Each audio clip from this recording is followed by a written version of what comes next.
Hey everyone, here's the market recap for 12/16/2015, the big day, the day the Fed finally raised rates for the first time in a long time. And we love days like this because we don't care about noise, we don't care about news, we don't care what the Fed does. We look at the price action and we have a plan, and that's what we did, and that's why we made a ton of freaking money today.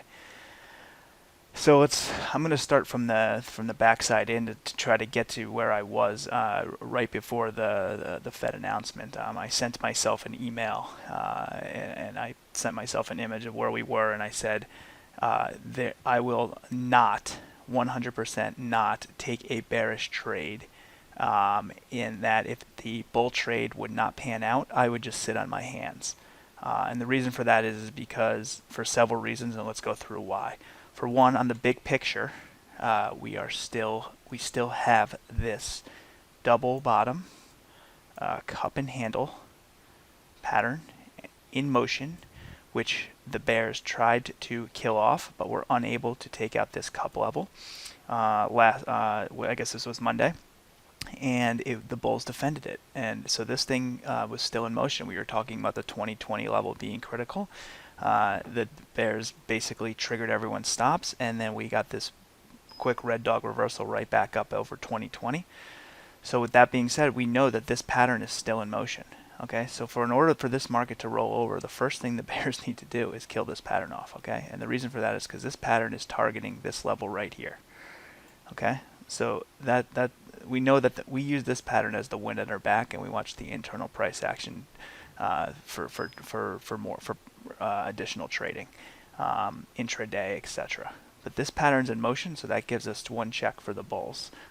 If in order to be bearish today, they would have had to roll this thing over hard, and at that point, tomorrow we reevaluate where we were. But there was no bearish trade whatsoever, so there was no reason to be, and that was my posture. I was waiting for the bull trade to play out, and that's it.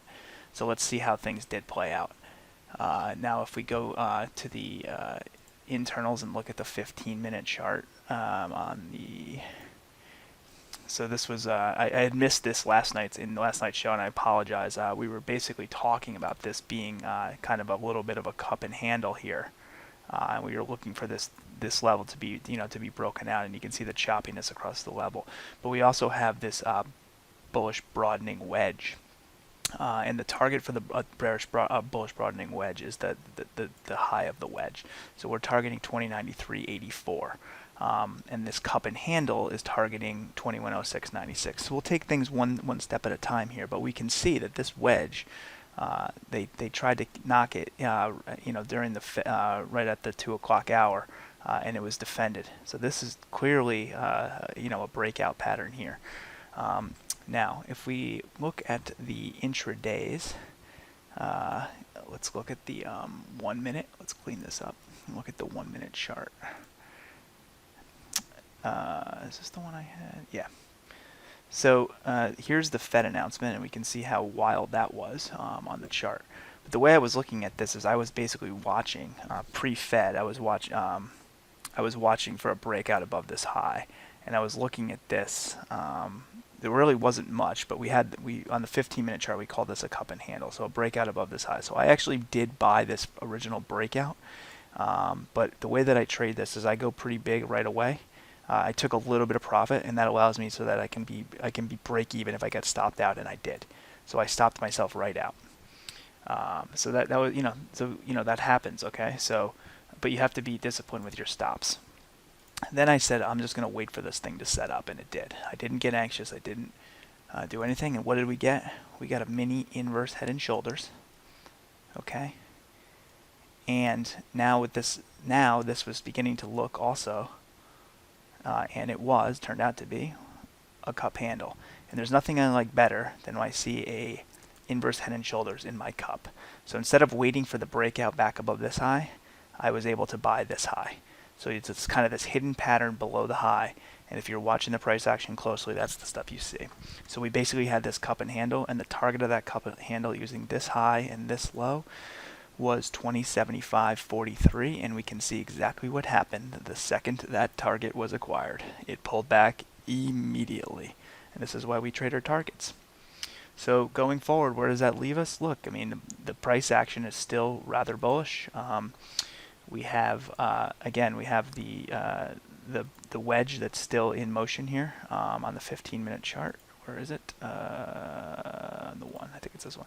So the next thing to be looking for is on any pullback is to is to be a buyer until this pattern is killed off, or this cup and handle pattern, the bigger cup and handle pattern, by taking out these lows. So the first red flag, that you don't want to be long, or you want to be less aggressively long, is if for some reason we were to roll back over below this level tomorrow morning, or tomorrow at some point. I don't see any evidence of that happening, but that's what we know. That's how we trade price action. The wind is at our back right now to be bullish, with this cup and handle in motion and this bullish broadening wedge. With a target of 2093.84. So that's the first stop. The second stop is 2106, and then we have the double bottom cup handle with a 2169 target. So, the wind is at the bull's back right now. Until 2042 is taken out, and then then we reevaluate. But no reason to have any bearish sentiment at this point in time. The last thing I wanted to look at real quick is just to be aware of, nothing to be alarmed of yet, but just it is possible. We are still setting lower highs and lower lows, so it's possible this is a lower high, and at some point we roll right back over. So keep that in mind. But again, that 2042 level, basically killing off this cup handle, would kind of be our warning sign that may occur. But until that does, bullish, bullish, bullish. Now, the other thing that I'm looking at is I think this could possibly be a 5-wave move, which would be 1, 2, and then 3 is usually the longest wave. 3, and then 4, and then maybe 5 gets us to our target.